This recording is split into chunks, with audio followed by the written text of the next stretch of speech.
आज का क्वेश्चन ये था कि इलेक्ट्रॉन के आधार पर ही आवेश की संकल्पना क्यों दी गई, प्रोटॉन के आधार पर क्यों नहीं। किसी को आंसर पता है? अगर आपको आंसर पता हो तो पॉज बटन को क्लिक करो और कमेंट सेक्शन में आंसर करो। ओके, अदरवाइज हम तो हैं बताने के लिए। फिर से मैं क्वेश्चन कर रहा हूं, फिर से क्वेश्चन रिपीट कर रहा हूं, इलेक्ट्रॉन के आधार पर ही आवेश की संकल्पना क्यों की गई, इलेक्ट्रॉन के आधार पर ही आवेश की संकल्पना क्यों दी गई, प्रोटॉन के आधार पर क्यों नहीं। अब मैं बताता हूं आपको। लाइक अपने पास सोडियम है, क्या है अपने पास? सोडियम क्या है? सोडियम एक एलिमेंट है, अपने पास सोडियम है। इसकी बायतम, इसका नॉर्मल जनरल इलेक्ट्रॉनिक विन्यास क्या होता है? 281, इतना ही तो होता है। और आपने क्या पढ़ा होगा, आपने 9th में पढ़ रखा होगा, 9th क्लास में 9th में पढ़ा होगा कि इसके बायतम कोष में कितने इलेक्ट्रॉन की कमी है? 7 इलेक्ट्रॉन की कमी है। और कोई भी एलिमेंट क्या चाहता है? अस्थायी इलेक्ट्रॉनिक विन्यास चाहता है, आई मीन स्टेबिलिटी चाहता है। कोई भी एलिमेंट हो वो ऑलवेज स्टेबिलिटी चाहता है, मतलब क्या चाहता है? वो अस्थायीकरण चाहता है।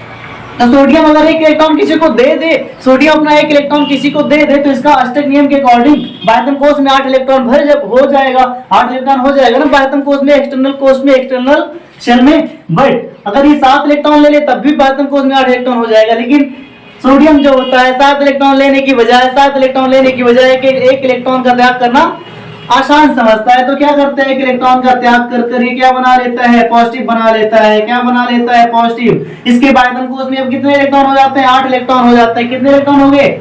8 इलेक्ट्रॉन हो गए। समझ में आई बात? समझ में आई बात? अब बात करते हैं क्लोरीन की। क्लोरीन क्लोरीन क्लोरीन परमाणु क्रमांक कितना? 17 होता है, इसका परमाणु क्रमांक 11 होता है। तो इसका जनरल इलेक्ट्रॉनिक विन्यास क्या होगा? 287।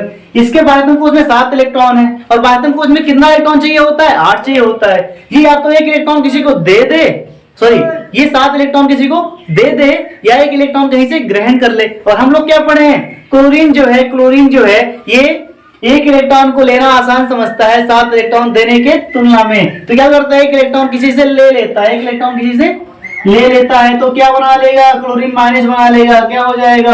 288 हो जाएगा। मतलब इसने इलेक्ट्रॉन लिया, इसने इलेक्ट्रॉन दिया और इसने इलेक्ट्रॉन लिया। यहाँ पर क्या बना? यहाँ पर धन चार्ज बना। यहाँ पर क्या बना? धनायन बना। बेटा यहाँ पर बना धनायन, यहाँ पर बना धनायन और यहाँ पर बना ऋणायन, यहाँ पर बना धनायन और यहाँ पर बना ऋणायन। तो हम क्या देख रहे हैं? क्या देख रहे हैं? धनायन बनाने में और ऋणायन बनाने में, धनायन और ऋणायन दोनों बनाने में, क्या क्या बनाने में? धनायन ऋणायन दोनों बनाने में किसका हाथ है?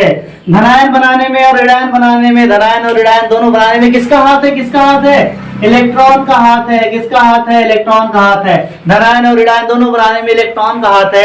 इसीलिए आवेश की संकल्पना इलेक्ट्रॉन के आधार पर दी गई। बट मैं आपको और भी चीजें बताता हूं कि जैसे इलेक्ट्रॉन को आसानी से निकाल लिया जाता है, यहां से इलेक्ट्रॉन आसानी से निकल जाता है। इलेक्ट्रॉन जो है, मान लो ये अपने पास क्या था? कोई एलिमेंट है, एक पदार्थ है, एक पदार्थ ये है, एक एलिमेंट ये है, एक एलिमेंट ये है, ये इसका नाभिक हो गया। क्या हो गया? ये न्यूक्लियर हो गया, ये नाभिक हो गया। क्या हो गया? नाभिक हो गया। अगर इनको थोड़ा सा रब करते हैं ना, इनको रब कर देंगे, क्या कर देंगे? रगड़ देंगे। इनके बीच में घर्षण उत्पन्न कर दे, घर्षण उत्पन्न कर दे। मात्र घर्षण उत्पन्न करने से भी, फ्रिक्शन से भी इसमें इलेक्ट्रॉन चला जाएगा। इनके बीच में क्या ला दें? अगर इनके बीच में ला देते हैं फ्रिक्शन आई मीन घर्षण ला दें बेटा, क्या ला दें? घर्षण ला दें इनके बीच में, तो यहां से इलेक्ट्रॉन चला जाएगा, यहां से इलेक्ट्रॉन निकलेगा, यहाँ पर इलेक्ट्रॉन आ जाएगा। यहाँ से इलेक्ट्रॉन गया, यहाँ से इलेक्ट्रॉन गया, यहाँ इलेक्ट्रॉन आया। यहाँ से इलेक्ट्रॉन जाएगा तो यहाँ पर इलेक्ट्रॉन की कमी हो जाएगी, यहाँ इलेक्ट्रॉन की कमी होगी, यहाँ इलेक्ट्रॉन की अधिकता हो जाएगी। यहाँ से इलेक्ट्रॉन गया, यहाँ से इलेक्ट्रॉन गया, इसका मतलब क्या बना लिया इसने? धनायन बना लिया। इलेक्ट्रॉन जा रहा है तो क्या बनाएगा? ये धनायन बनाएगा, ये बनाएगा धनायन। क्या बनाएगा बेटा? ये बना लिया धनायन। तो यहाँ क्या बनेगा? यहाँ बनेगा ऋणायन, यहाँ बनेगा ऋणायन बन जाएगा, यहाँ पर ऋणायन बन जाएगा। इलेक्ट्रॉन जहां से जाएगा वहां धनायन बनेगा, जहां पर इलेक्ट्रॉन जाता होगा वहां ऋणायन बना लेगा।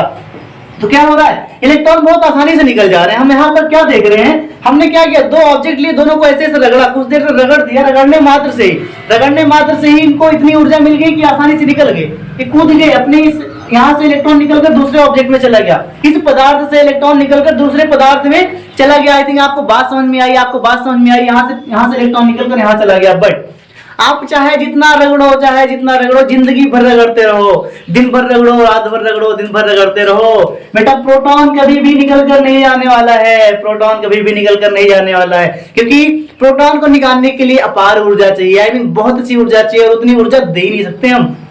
किसी भी एलिमेंट से किसी पदार्थ से हम किसी भी तत्व से क्या निकालने के लिए, प्रोटॉन को निकालने के लिए बहुत ऊर्जा देनी पड़ेगी, और उतनी ऊर्जा हम दे नहीं सकते, उतनी ऊर्जा दे नहीं सकते। इलेक्ट्रॉन क्या है, इलेक्ट्रॉन आसानी से निकल जाता है, इलेक्ट्रॉन आसानी से निकल जाता है। लाइक अगर आपको स्क्रीनशॉट लेना हो तो लो, मैं आगे एक कॉन्सेप्ट और बताने वाला हूँ, ठीक है ना। हम आगे चलते हैं, आगे हम देखने वाले ये हैं, आगे हम देखेंगे बेटा जो प्रोटॉन होता है, प्रोटॉन का मास कितना होता है, mass of proton equal to 1.67 into 10 to the power minus 27 होता है ना, 27 केजी।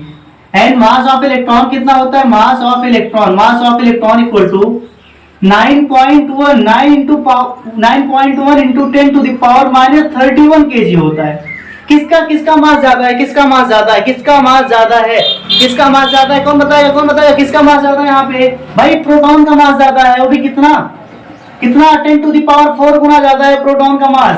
प्रोटॉन दिख रहा ज्यादा ना। एक बात जानो, माइनस में जब भी संख्याएं होती है तो छोटी वाली संख्या बड़ी होती है। ये सब 9th की चीजें हैं, आपको बताने की जरूरत नहीं है, आपको पता होना चाहिए। तो हम यहाँ से क्या देख रहे हैं, जो मास है किसका, मास ऑफ इलेक्ट्रॉन बहुत कम है, किसके तुलना में, प्रोटॉन की तुलना में 10,000 गुना कम है। 10 टू द पावर 4 का डिफरेंस है ना दोनों में, कितना डिफरेंस है, 10 टू द पावर माइनस 4 का यहाँ पर मतलब 10,000 का अंतर है। 10,000 का, अगर इलेक्ट्रॉन का द्रव्यमान 1 किलो है, तो प्रोटॉन का द्रव्यमान 10,000 किलो होगा। इतना बड़ा अंतर है, समझ गए ना। अगर क्या हुआ, अगर इलेक्ट्रॉन का द्रव्यमान 1 किलो है तो प्रोटॉन का द्रव्यमान 10,000 किलो होगा। 10 टू द पावर 4 का डिफरेंस है, समझ में आई बात। अब देखना, मैं आपको एक एग्जांपल देने वाला हूं। सपोज करो आप छत पे जाओ, छत पर और आपके पास नीचे क्या है, आपके पास नीचे 2 बाट रखे हैं। एक बाट है 200 कुंटल का, एक बाट है 200 केजी का, और एक बाट है 2 केजी का। एक बाट, आप छत पर खड़े हो, एक बाट है 200 केजी का, एक बाट है 2 केजी का। आप क्या करोगे, आप इसको रस्सी से बांधा है, ये भी रस्सी से बांधा है, इनको क्या करोगे, उठाओगे, कौन सा आसानी से उठेगा, कौन सी कम ऊर्जा में कौन सा उठ जाएगा। थोड़ी सी ऊर्जा दोगे, थोड़ी सी एनर्जी दोगे, 2 किलो वाला उठा लोगे ना, 2 किलो वाला बाट उठा लोगे आसानी से, लेकिन 200 वाला कभी नहीं उठा पाओगे अकेले। लेकिन जो डिफरेंस होता है, मास का जो डिफरेंस है, कितने का अंतर था, अगर इलेक्ट्रॉन 1 किलो का था, तो अपना प्रोटॉन कितने का था, प्रोटॉन 10,000 किलो था। कितना था बेटा, 10,000 किलो। तो अगर मान लो एक बाट क्या है, 2 किलो का है, दूसरा बाट कितना होगा, 20,000 किलो का होगा। तो 20,000 किलो उठाना आसान है, 20,000 किलो उठा पाओगे नहीं ना। मैं एग्जांपल दे रहा हूँ, वहां पर उठाना नहीं होता है इलेक्ट्रॉन प्रोटॉन में। मैं तो एक जस्ट आपको फील कराने के लिए एग्जांपल पेश कर रहा हूँ आपके सामने। मतलब 2 किलो का बाट आसानी से उठ जाएगा, लेकिन 20,000 किलो का नहीं। 20,000 किलो उठा ही नहीं सकते भाई, छत पे कौन ले जाएगा, हम हाथी तो है नहीं, क्रेन तो है नहीं, उठा लेंगे। इसका मतलब क्या हुआ, जिसका मास कम होगा उसको आसानी से निकाला जा सकता है। मास किसका कम होता है, मास होता है इलेक्ट्रॉन का कम। इलेक्ट्रॉन का द्रव्यमान कम होता है, इसीलिए इलेक्ट्रॉन को निकालना बहुत आसान होता है, और इलेक्ट्रॉन आसानी से निकल जाता है। इलेक्ट्रॉन क्या होता है, इलेक्ट्रॉन का त्याग हो जाता है, इलेक्ट्रॉन का ग्रहण हो जाता है। क्यों, क्योंकि इलेक्ट्रॉन का मास कम है। मतलब प्रोटॉन क्यों नहीं निकल रहा है, क्योंकि प्रोटॉन का द्रव्यमान ज्यादा है। प्रोटॉन का द्रव्यमान ज्यादा होने की वजह से प्रोटॉन निकल नहीं पाता, नाभिक से निकल नहीं पाता, क्योंकि प्रोटॉन को निकालने के लिए बहुत एनर्जी लगती है। दूसरी बात, एक तो पॉइंट ये हो गया। एक हमने पहले कॉन्सेप्ट बताया था, हमने बताया क्या, मास ऑफ प्रोटॉन बहुत ज्यादा होता है, इसीलिए प्रोटॉन को निकालना बहुत मुश्किल है। मुश्किल क्या समझ लो, नामुमकिन है, निकल ही नहीं सकता। दूसरा कॉन्सेप्ट ये है कि जो प्रोटॉन होता है, प्रोटॉन दुनिया का सबसे प्रबल जो बल होता है ना, नाभिकीय बल होता है। प्रोटॉन प्रबल नाभिकीय बलों द्वारा बंधा होता है। जो प्रोटॉन होता है, प्रोटॉन कैसे बंधा होता है, ये प्रबल नाभिकीय बलों द्वारा, प्रबल नाभिकीय बलों द्वारा बंधा होता है। प्रबल नाभिकीय बल, जो प्रोटॉन्स होते हैं, प्रोटॉन के बीच में कैसा बल पाया जाएगा, प्रबल नाभिकीय बल। ये बहुत प्रबल बंध द्वारा बंधे होते हैं, बहुत प्रबल बल द्वारा बंधे होते हैं। इनके बीच की जो बॉन्डिंग होती है बहुत प्रबल होती है, बहुत स्ट्रांग होती है। इन कंपैरिजन ऑफ इलेक्ट्रॉन, इनके मतलब इनका कोई तुलना ही नहीं कर सकते। इलेक्ट्रॉन बहुत वीक होता है, आसानी से निकल जाता है, थोड़ी सी हीट मिली तुरंत गायब, उड़ गया, अपना घर छोड़ दिया। बट प्रोटॉन को बेटा घर छुड़ाना आसान नहीं है, वो कसम खा लेता है, हम जाएंगे नहीं यहाँ से, कुछ भी हो जाए, जितनी एनर्जी दे डालो हमें हिला नहीं सकते तुम। तो इसका आपने 2 कॉन्सेप्ट समझा प्रोटॉन का, कौन कौन सा, प्रोटॉन को निकालना बहुत मुश्किल है, क्योंकि प्रोटॉन का द्रव्यमान इलेक्ट्रॉन की तुलना में बहुत ज्यादा होता है, बहुत ज्यादा होता है, 10,000 गुना ज्यादा होता है। और जो प्रोटॉन है प्रबल नाभिकीय बलों द्वारा बना होता है, प्रबल नाभिकीय बलों द्वारा बना होता है, जो कि दुनिया का सबसे स्ट्रॉन्ग बल होता है। और उससे वो बल जो उनके बीच बॉन्डिंग होती है प्रोटॉन के बीच में, वो बॉन्ड तोड़ना बहुत मुश्किल है। कोई वो एनर्जी इतनी बड़ी नहीं, उतनी एनर्जी दे के उसका बॉन्डिंग तोड़ दो। तो इसलिए प्रोटॉन्स को निकालना मुश्किल नहीं, नामुमकिन हो जाता है। ठीक है ना, ठीक है। तो इलेक्ट्रॉन को आसानी से निकाल लेते हैं और प्रोटॉन को हम बहुत मुश्किल से निकाल पाते हैं, निकाल ही नहीं पाते। तो जो निकल रहा है, निकल क्या रहा है, इलेक्ट्रॉन निकल रहा है, इलेक्ट्रॉन से ही धनायन बन रहा है, इलेक्ट्रॉन से ऋणायन बन रहा है। समझ लो ना, इलेक्ट्रॉन से ही धनायन बन रहा है और इलेक्ट्रॉन से ही ऋणायन बन रहा है। प्रोटॉन का कोई हाथ नहीं है, इसीलिए प्रोटॉन को निकालना बहुत मुश्किल है, मतलब नामुमकिन है। इसीलिए जिसकी वजह से धनायन बन रहा है, जिसकी वजह से ऋणायन बन रहा है, जिसकी वजह से वस्तुएं आवेशित हो जा रही हैं, जिसके आने जाने से जिसके आदान प्रदान से, इलेक्ट्रॉन की बात कर रहा हूँ, जिसके आदान प्रदान से वस्तुओं में जिसके आदान प्रदान से वस्तुएं आवेशित हो जा रही हैं, जिसके आदान प्रदान से वस्तुओं में आकर्षण और प्रतिकर्षण का गुण आ जा रहा है, उसी के आधार पर संकल्पना दी जाएगी ना भाई, उसी के आधार पर तो संकल्पना दी जाएगी। जैसे क्रिकेट में जो अच्छा परफॉर्म कर जाता है, मान लो कोई है जो 3 विकेट ले लिया, साथ में हेड विकेट भी 3 ले लिया और मैच में सारे आउट हो गए, अकेले रन भी मार दिया, मान लो सेंचुरी मार दी उसने। मान लो कोई था क्या किया उसने, सेंचुरी मार दी और विकेट भी ले लिया 3-4, उसको मैन ऑफ द मैच मिलता है ना। तो मैन ऑफ द मैच उसको मिला, उसी को चुना गया। तो यहाँ पर कौन काम कर रहा है, इलेक्ट्रॉन काम कर रहा है। देने का लेने का काम कौन कर रहा है, इलेक्ट्रॉन कर रहा है। आवेशित किसकी वजह से आवेश आ रहा है, इलेक्ट्रॉन की वजह से आवेश आ रहा है। वही उसी की वजह से तो आ रहा है। आकर्षण बल किसकी वजह से लग रहा है, इलेक्ट्रॉन की वजह से। प्रतिकर्षण बल किसकी वजह से लग रहा है, इलेक्ट्रॉन की वजह से। तो भाई सब कुछ काम इलेक्ट्रॉन की वजह से हो रहा है, तो संकल्पना भी इलेक्ट्रॉन के आधार पर ही दी जाएगी ना। प्रोटॉन का कोई काम ही नहीं है, तो प्रोटॉन के आधार पर काहे को दी जाएगी। आई थिंक आपको बात समझ में आई होगी। अगर बात समझ में आती है, आपको हमारा लेक्चर पसंद आता है, तो लाइक करो, सब्सक्राइब करो। मिलते हैं नेक्स्ट लेक्चर में कुछ ऐसे ही नए कॉन्सेप्ट के साथ में।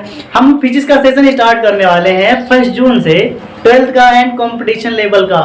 तब तक बीच में हम ऐसे कॉन्सेप्ट लाते रहेंगे आपके लिए। ठीक है ना, एक कॉन्सेप्ट है बेटा, कॉन्सेप्ट फिजिक्स में घुसो, एंटर इनटू द फिजिक्स को सरफेस पर मत स्टडी करो। सरफेस पे तो दुनिया घूमती है, हमें अंदर घुसना है, खींच के लाना है, पूरे फिजिक्स का निचोड़ निकाल के लाना है बाहर।